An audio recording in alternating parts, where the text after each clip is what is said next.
Ano po, ispire na po natin itong kay Sir Carlos Cabrera. So ito na po yung apoy niya. So pinagsama po natin yung sa ilalim ay semi-heavy duty, yung butas sa taas ay LPG mode.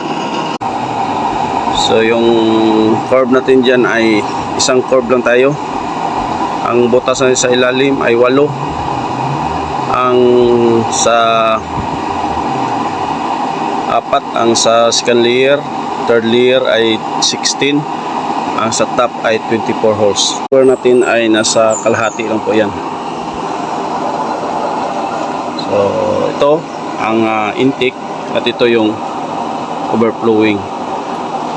So pag makuha na natin na nag-overflow na dyan, control na po tayo dito. Ayan, patak-patak. Patak per seconds na lang po tayo dito. Ayan, every seconds patak. Patak per seconds po yan. Pag